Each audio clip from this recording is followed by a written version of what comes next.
siihen, että Nikolakselle taisin ehdottaa tätä ajatusta. Ja tämä kuulostaa ehkä vähän kummallista, kun mä olen psykologian professori ja mua kiinnostaa tämä, sanotaan, suuryritykset ja suurteollisuus. Ja oikeastaan se kiinnostaa siitä näkökulmasta, että nehän työllistää meillä, miten se oli 130 suurinta yritystä, työllistää puolet suomalaisista, eli se määräisi saman verran 300 000 yritystä, pienempää yritystä työllistää. No, joka tapauksessa on merkittävä tämmöinen työllisyystekijä. Sitten on paljon ollut puhetta tästä viennin jälkeenjääneisyydestä ja Suomen viennin pudotuksesta vuonna 2008. Ja tietenkin näillä suuryrityksillä on tosi vahva rooli siellä. Mutta samaan aikaan on tapahtunut tämmöinen niin kansallinen neuroosi, kun Nokia romahti, puu ja paperi alkoi kärsiä. Niin tämä suuryritysten maailma on jotenkin irtaantunut mediassakin semmoiseksi niin ongelmakentäksi ja sitä ei enää nähdä potentiaalisena. Ja sitten tietenkin täytyy sanoa, että Talvivaarat ja muut on tehnyt nekin työnsä, että huonoja uutisia tulee ja sitten meidän EK-johtajat esittää kaiken näköisiä vaatimuksia työntekijöille, ei ota mitään vastuuta itse. Niin tässä on iso riski, että me ikään kuin ei osata kiinnittää huomiota sellaiseen merkittävään tekijään, joka pienelle maalle voi olla tosi tärkeää. Mä oon kiinnostunut oikeastaan suuryrityksistä ensimmäistä kertaa jo teini-ikäisenä, kun mä olin aaika valveutunut teini-ikäinen nuori. Ja mä seurasin näitä suuryrityksistä kirjoitettuja kauhustoreja. Mä muistan, kun mä olin joku 5-16-vuotias, niin esimerkiksi Coca-Cola Companysta ja Chiquitasta oli paljonkin näitä juttuja, kuinka siellä niin työoloja poljettiin ja kuinka niin jossain Yhdysvalloissa Coca-Cola Companyn työntekijöillä ei ollut oikeutta järjestäytyä suunnilleen ammatillisesti tai että se oli kehno verrattuna nyt ainakin tähän pohjoismaiseen tasoon.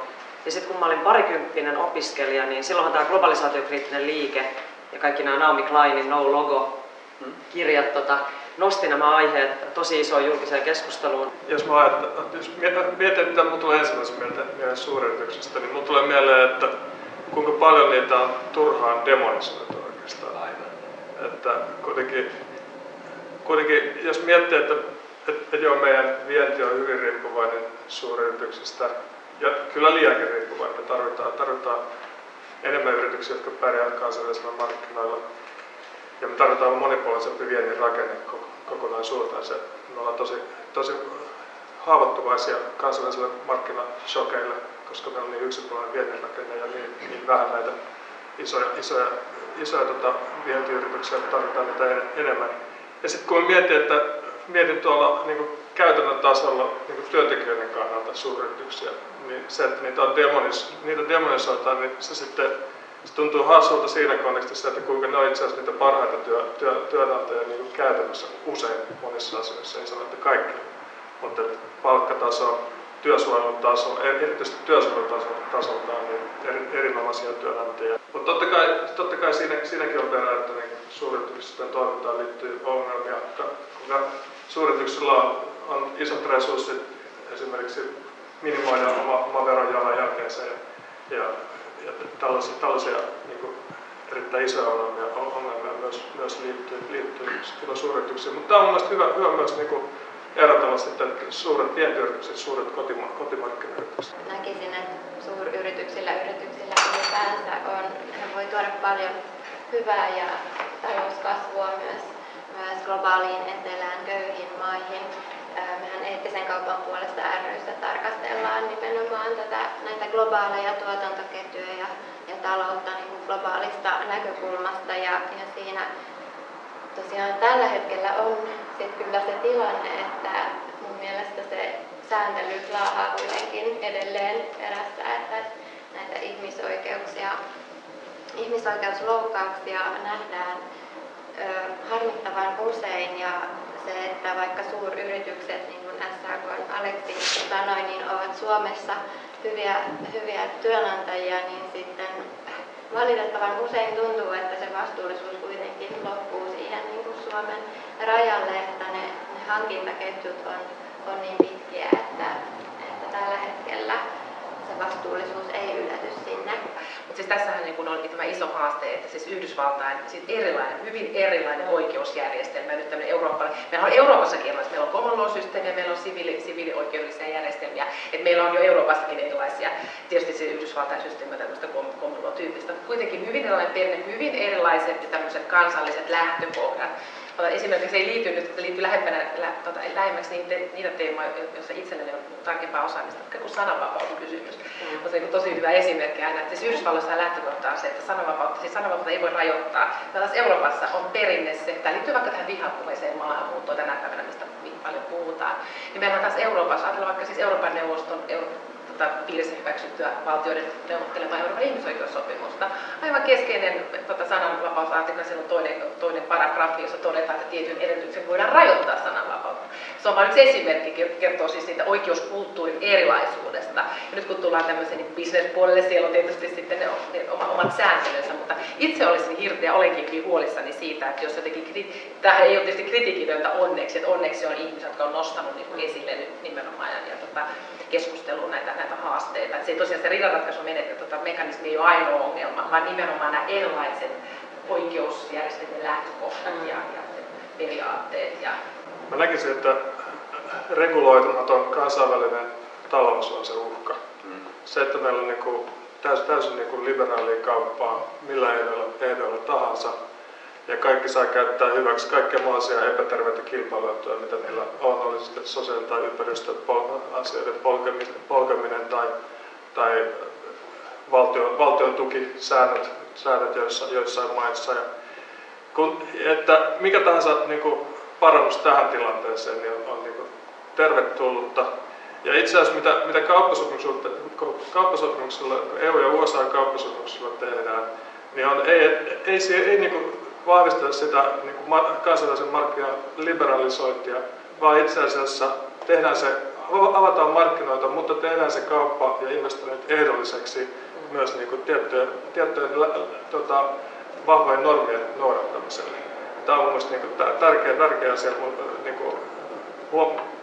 kuin havaita, niin kuin mikä niin kauppasopimusten tavoite EU- ja USA-tapauksessa. Jos katsotaan kiinalaisissa kauppasopimuksia, Kiina ei aseta mitään ehtoja. EU:ssa ja monet kansalaisjärjestöt hän kritisoi tietenkin VTO:ta siitä, että VTO ajaa pelkästään rikkaiden maiden agendaa ja suuryritysten agendaa, mutta tällä hetkellä nämä samat kansalaisjärjestöt, suuri osa on tosi huolestuneita siitä, että nämä kahdenväliset sopimukset on nyt kasvanut niin paljon, tai niitä solmitaan niin kuin satoja EU. Tosiaan VTO on ollut jumissa 90-luvulta lähtien. Tietysti se olisi toivottavaa, että voitaisiin VTO:ssa sopia kaupan avaamisesta, mutta se ei vaan niin ole poliittisesti mahdollista. Sen sijaan meillä on kahdenvälisiä ja alueellisia sopimuksia. Ja samalla kauppapolitiikasta on tullut osa geopolitiikkaa myös, se pitää muistaa, että tästä kamppaillaan siitä, että saadaanko me määrittää niitä normeja, meidän arvoja ja meidän intressejä mukaan vai jätetäänkö mistä pelikenttää nouseville talouksille niin kuin Kiina ja näin päin pois. Niin, tavallaan ajatellaan silleen, että sitä usein ajatellaan, että no niin, että suuryritykset ja se, että varallisuus kasautuu harvoille, niin siinä tapahtuu tämmöinen trickle-down-ilmiö, että se sieltä sitten lähtee tihkumaan ja hyödyttämään myös keskiluokkaa ja köyhempiä ja vähävaraisia. Mutta nythän on tullut ihan päinvastaisiakin tutkimuksia, että sekä IMF että OECD ja sitten monet taloustieteilijät, käsittääkseni ainakin Piketty ja Krugman, on puhunut paljon tästä, että itse asiassa Suomen talouskasvukin on heikentynyt sen takia, että tuloerot on kasvanut. Eli tuloerojen kasvaminen itse asiassa vaikuttaa kaikkeen koulutuksen polarisaatioon ja sitten siihen, että meillä oli muistaakseni melkein 10% 80-luvusta heikentynyt, siis tuloerojen vaikutuksesta talouskasvu. Eli mä haluaisin kääntää niin kuin tämän vanhan jargonin päälailleen OECD:n ja IMF:n ja muiden tavoin, mitä on näitä tuloksia, että se, että suuryritysten, vaikka ne on niin kuin, tavallaan niin kuin, niiden tarkoituskin tehdä voittoa, että se aina tihkuisi sieltä hyödyttämään koko yhteiskuntaa. Me ollaan maailmassa, missä kaikki on muuttunut viime 20 vuoden aikana, että sitä ei voi kiistää, että se on avoin. Ja me ollaan osa siitä, mutta ja köyhyys on pienentynyt tässä maailmassa, mutta samalla siellä on toiset asiat tapahtunut. Mutta mä haluan palata Suomen asiaan. Että meillä on ollut viime 15 vuotta, kun tämä kriisi nyt, meillä on 10% työttömyys. Ja joka tarkoittaa, jos laskee aivan oikealla tavalla, siis TEMin mukaan. Meillä on 350, 360 plus 150, jotka ovat tilastojen ulkopuolella, 500 000 ihmisiä. Joka tarkoittaa, että meidän järjestelmä, tämä kaupallinen järjestelmä, nämä isot firmat ja pieni firmat, eivät ole onnistunut. Eivät ole onnistunut työllistämään ihmisiä. Onko se sitten, että meillä on torka johtaja, teollisuusjohtaja, tai onko meillä liian vahva ammattiliitto? Mä haluan kyseenalaistaa nämä kaksi asiaa, koska mä olen täysin vakuuttunut, että ammattiliiton ote TESiin ja ylityökorvaukset, pyhät korvaukset on liian kova. Maailma on muuttunut. Ihmiset tekevät työtä viikonloppuisin, iltaisin, pyhäaikana myöskin. Eilen kaikki kaupat, tai mikä maanantaina, sunnuntai, kaikki kaupat kiinni, kaikki ravintolat kiinni, täysin torkatilanne. Me on muutettu Suomen työelämän sääntöjä sillä lailla, että meillä on itse asiassa kokonaisuutena erittäin joustavat työmarkkinat Suomessa, mikä usein unohtuu. Tämä on ihan fakta, jos katsoo kokonaisuutta monilla eri mittareilla.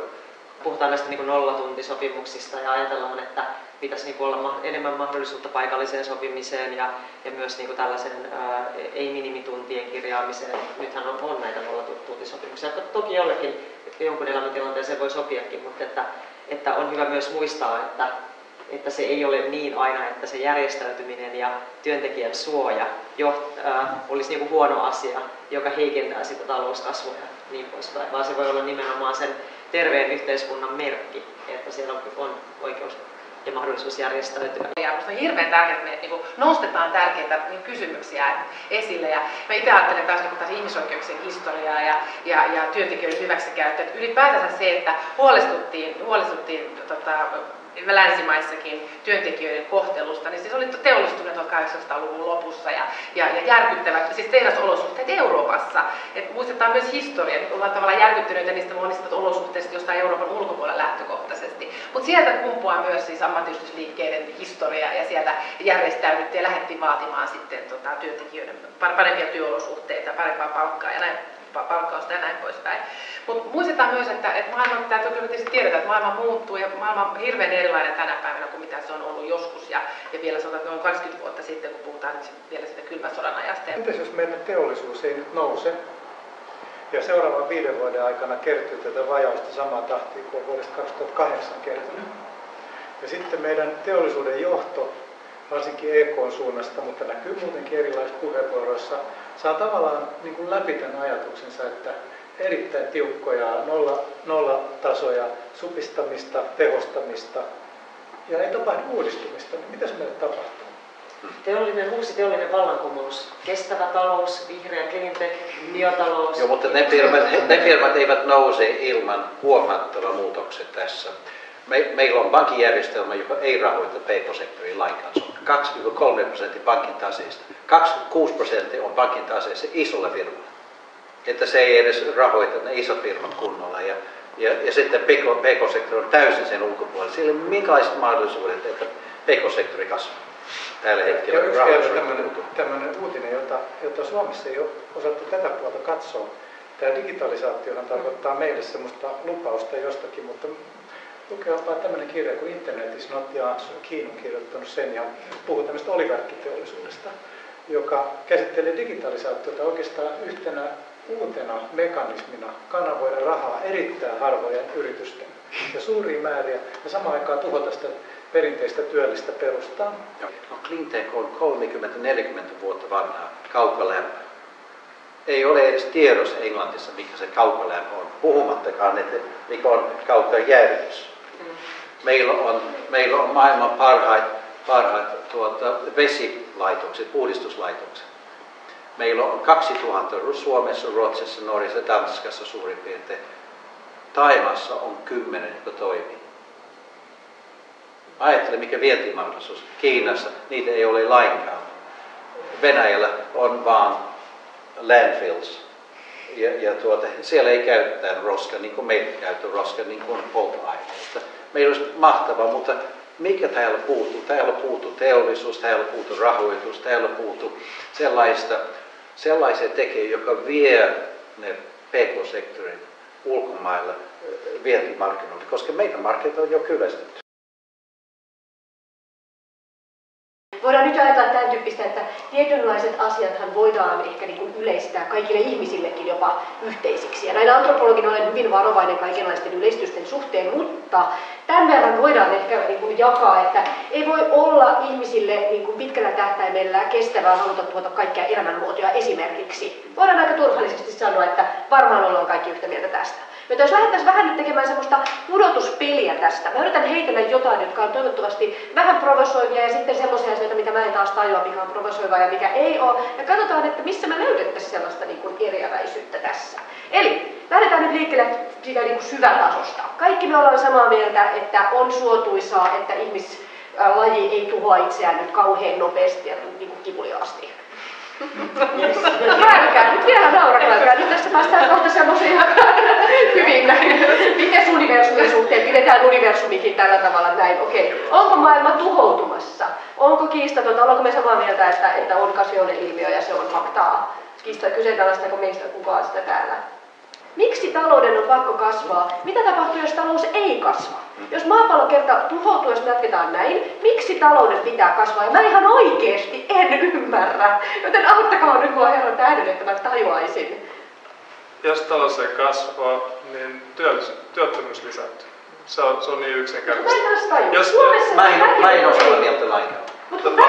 Tarvitaan. Jos sä haluat pitää kiinni omasta ehdosta, siis etuksesta, silloin työttömyys kasvaa varmasti, mutta kyllä minä olen valmis ottamaan vähemmän vastaan.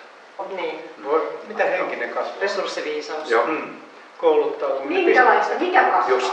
Mikä Mä haluan kasvaa? tämän keskustelun. Talouden pitää Talous pyörii, eli pyöriminen ja kasvaminen. Voiko se olla orvopyörä pyörii paikallaan? Se riippuu millä tavalla se laskee, millä tavalla se kasvu, mikä on se laskukaava, kuka on kotona, kuka hoitaa millä tavalla se ottaa kolmas sektori mukaan. Koska kolmas sektori täytyy, vapaaehtoisesti täytyy ottaa mukaan. Tämä on tärkeää. Eli yksi tapa, miten talous voi kasvaa, on se, että me muutetaan laskukaavoja, jolla me määritellään tuottava työ. Onko tämä sellainen? Juuri näin. Mitäs muita malleja siitä? Sanoiko kukaan, että talouden ei tarvitse kasvaa, sen ei pidä kasvaa? Joko tehdään enemmän työtä tai tehdään työtä tuottavammin. Se on se, mistä kasvu voi tulla joko lisää työtunteja tai sen yhden työtunnin puitteissa enemmän tuotantoa. Jompikumpi. Niin täällä mainittiin yksi oleellinen sanapari, eli planetaariset rajat. Planetary boundaries tai YK:ssakin paljon viljellään. Se on oikeasti oleellinen juttu, koska tähän mennessä talouskasvua on kuitenkin tehty aika paljon kestämättömällä tavalla kuluttajan luonnonvaroja enemmän kuin ne uusiutuu ja niin liian nopeasti. Eli tavallaan on oltava vaihtoehto. Nyt puhutaan paljon tästä resurssiviisaudesta ja kiertotaloudesta. Kiertotalous on tämä uusi tosi trendikäs termi, joka perustuu siihen, että hyödynnetään uudelleen materiaaleja. Ja meillä on tilanne nyt, että meidän verokertymä on aivan liian pieni kontra julkisen sektorin kustannukset. Se on suuri ongelma. 10% työttömyys tällä hetkellä, se tarkoittaa jokaisesta palkasta 10% pois, bruttopalkasta, ja noin 20% verosta. Se on mikä se tarkoittaa.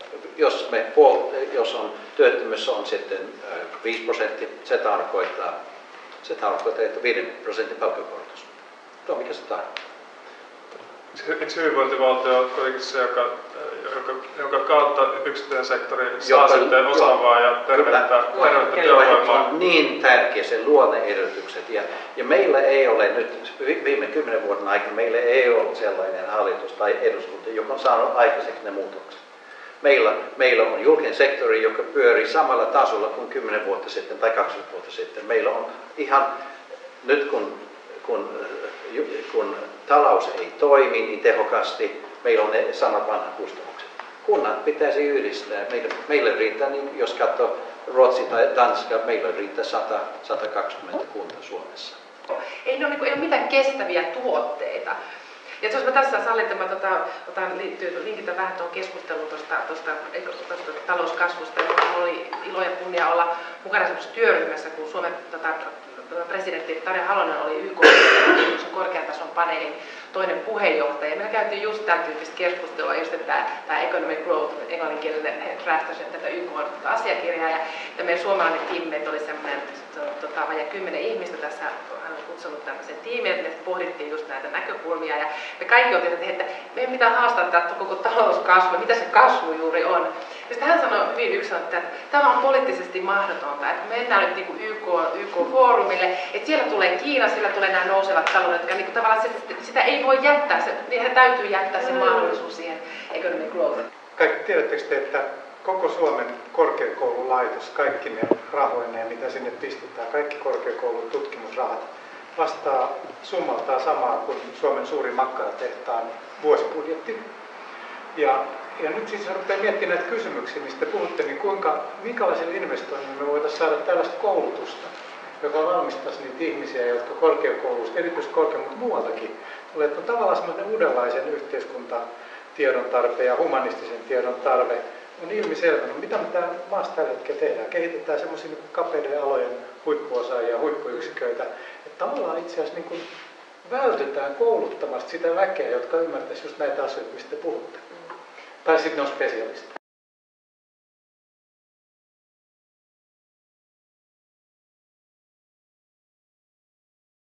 Mä haluan lukea teille tällaisen yhden pienen kaneetin Janne Saarikiveltä, tällainen naseva nykypäivän runoilija, joka osaa sanoa asiat hienosti. Ja tämän jälkeen myös teiltä, jotka ette ole ehdokkaina, haluaisin kuulla tietynlaisen loppukaneetin, jolla kutsuisin teidät sulkemaan tämän keskustelun ja antamaan meille ne viemiset kotiin, jotka haluatte meille jättää. Ja haaste menee näin.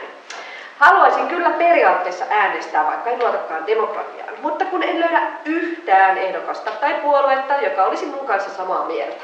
Niitä on kuitenkin jotain 2000 ehdokkaita. Mutta kun ei ole yhtään sopivaa, mielestäni mun mielipiteet ei ole edes kauhean ekstriimejä. Haluaisin vain ekologisia ja sosiaalisia arvoja ja selkeää turvallisuus kautta sotilaspoliittista länsiliittoutumista kannattavan ehdokkaan ja listan putkun ei puhu. Jos kannattaa länsimaisuutta ja vastustaa putinismia, niin sit kannattaa myös veronalennuksia ja yleistä kovuutta ja typeryyttä. Ja jos kannattaa pehmeitä arvoja ja luonnonsuojelua, näyttää kannattavan yleensä myös propellipikoista asetismia.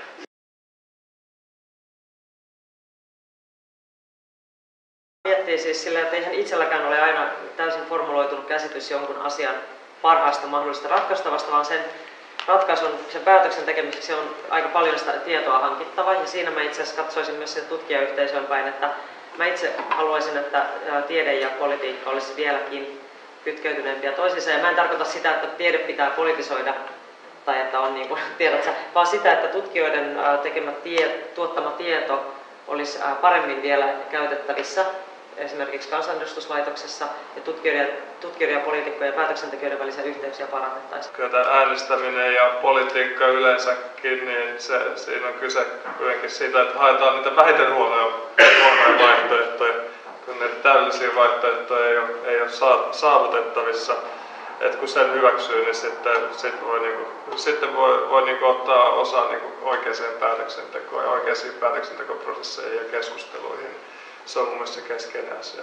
Politiikka on mahdollisuuksia tiedettä, että tällaista maailmaa me ei valitettavasti saavuteta. Mä oon mukana tämmöisessä Marko Parkkisen ideoimassa tavallaan kehittäjähankkeessa, missä yritetään auttaa ihmisiä oppimaan kehittäjiksi. Ja siellä yritetään opastaa ihmisiä näkemään mahdollisuuksia, saamaan aikaa ja saamaan muut mukaan. Ja siellä on tämmöinen kuin www.kehittäjä.fi, missä voi käydä itsensä arvioimassa näillä ulottuvuuksilla. Oikeastaan nyt kun meillä on ollut tällainen hallitus, kun meillä on ollut, niin me vielä toistan nämä kyky nähdä mahdollisuuksia, kyky saada aikaan ja kyky saada muut mukaan. Musta tuntuu, että meidän hallitukselta on aika vahvasti puuttunut just monia näitä ulottuvuuksia. Ja mä oon samaa mieltä, että tällähän on hienompikin sana kuin tämä kompleksisuus, tämä maailma, missä me eletään. Että täytyy oppia vaan siihen, että mieskin voi olla samaan aikaan sovinistinen sika ja leijona. Ei niin kuin mistään löydy sitä yhtä ainutta oikealta. Paras sijoitus elämässä on koulutus. Toiseksi paras on oma firma tai hyvä työpaikka. Ja kolmas on oma koti ja perhe. Ja sen takia mä oon ollut nyt julkisen sektorin, mä oon ollut yksityissektorin työssä 45 vuotta. Mä yhtäkkiä päätin, että nyt mä menen politiikan, koska mä halusin vaikuttaa.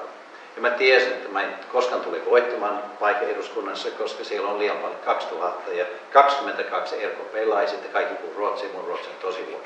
Musta tuntuu, että jos noin nyt oli ne kriteerit, mitkä tuossa mainitsin, niin varmaan RKP:stäkin saattaisi sellainen ihminen kyllä löytyä.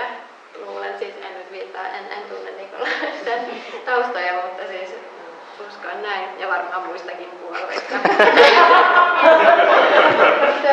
Mutta lähinnä mä haluaisin tässä vielä oikeasti kiittää teitä tosi paljon tästä tilaisuudesta. Musta tässä tuli paljon hyviä keskusteluita ja varmaan olisi ollut mielenkiintoista vielä jatkaa niitä, vaikka onkin kohta aika jo lopettaa. Ja yleisökommentista myös oli hyvä, että tämä tuli vielä esille tämä koko kysymys siitä, että miten myös yritykset luovat sitä kysyntää ja sitten voitaisiin alkaa miettiä myös, että onko se sitten kuluttajat, joiden pitää vaatia muutosta vai miten paljon poliittiset päättäjät pystyy ohjaamaan sitä. Mä toivoisin myös, että kansanedustajat, toivon, että tässäkin porukassa kaksi ehdokasta, kaksi pääsee tuonne ja myös siihen ottamaan kantaa ja kiinnittämään huomiota, että miten viranomaiset tekee yhteistyötä muun yhteiskunnan kanssa ja minkälaista tietoa viranomaiset käyttää, koska ne asiat tuodaan valmisteltuna sinne eduskuntaan kansan edustajat, aivan olennaista, ketä ministeriöt kuulee, minkälaista asiantuntemusta,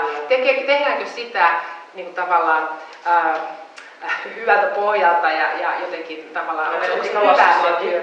Kalastusasiat tulee Varmasti monenkin esimerkkejä, mutta mä olen eduskunnassa pari